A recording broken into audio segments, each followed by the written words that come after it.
À la lecture du titre de ton livre, chacun peut se faire une idée de ce qu'il va attendre, du livre qu'il va lire. Pour commencer, est-ce que tu pourrais nous dire ce qui va se passer dans la rencontre de ces deux termes? Le textile et l'image. Donc c'est effectivement un univers où il y a à la fois de l'image dans le textile, par exemple la tapisserie, telle qu'on la connaît, mais aussi le textile pour lui-même, en fait, en confrontation de modèles, si je puis dire, de pensée avec le modèle de l'image. C'est un livre de tisserand, en fait, hein, d'anciens tisserands, d'un côté, et puis l'image que j'ai découvert un peu plus tard à travers l'art roman, les images de Pierre m'ont fasciné, donc j'ai essayé de chercher à comprendre en quoi l'image pouvait dire les choses, quoi. Donc j'ai cherché à confronter ces deux modèles-là, parce que pour moi, effectivement, il y a un modèle textile qui peut se confronter, se mettre en dialogue avec le modèle, effectivement, de l'image tel qu'on le connaît dans l'histoire, quoi. Tu dis dans ton prologue, l'image est au cœur de nos pratiques, mais le textile, dis-tu toi-même avec un point d'interrogation. Le textile est quasiment insignifiant il est à la fois, comment dire, omniprésent dans, on est habillé, le textile c'est notre interface avec l'autre, à travers le costume bien entendu, et puis la fameuse expression des linges au linceul comme on disait autrefois, donc le textile est partout dans la vie quotidienne des gens. Mais dans notre monde occidental, il a très peu de signifiance culturelle aujourd'hui. Alors que l'image, elle, est omniprésente et, comment dire, fonctionne sociétalement, si je puis dire. Elle fascine, elle entraîne les foules, enfin, etc., etc. Et donc, or, ça c'est vrai chez nous, dans l'Occident d'aujourd'hui, mais si on regarde les sociétés plus anciennes, les sociétés premières, comme on dit, dans beaucoup de ces sociétés premières, le textile a un rôle fondateur de vision du monde. Et donc c'est aussi ces choses-là qui m'ont intéressé, c'est-à-dire comment en fait, à travers une histoire, qui est l'histoire occidentale, en fait ça a bougé, quoi.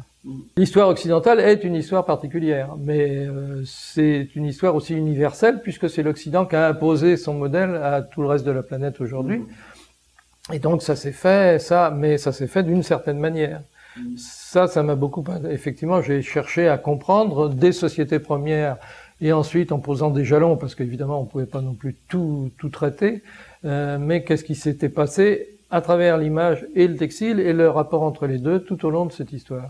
Donc un parallélisme un peu aussi de savoir, parce que finalement là tu nous mets enfin c'est une de mes questions que je voulais te poser un peu plus tard, mais malgré tout tu mets le parallélisme, tu montres que l'image finalement domine le textile progressivement dans les sociétés occidentales et le textile finalement au fur et à mesure, perd de la considération, perd de la présence dans notre mode de vie et dans dans nos valeurs, dans notre sensibilité. Oui. Sauf à une date relativement récente et dans le domaine de l'art, où effectivement il y a eu tentative à partir des années 60, disons pour dire vite, d'une sorte de revival, on pourrait dire, de renaissance de la tapisserie et de l'art textile. On en parlera peut-être un peu après.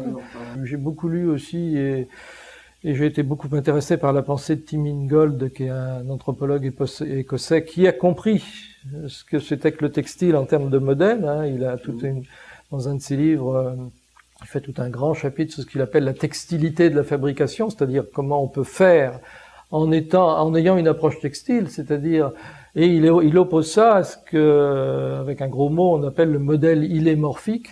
Ilémorphique, alors morphé, c'est la forme, c'est la matière, et donc en gros les Grecs depuis Aristote, mais l'Occident a développé énormément ce modèle qui est de dire en fait c'est l'individu, par exemple le créateur, l'artiste, qui impose son idée en imprimant une forme à une matière, et donc c'est le créateur est en gros le maître de son sujet.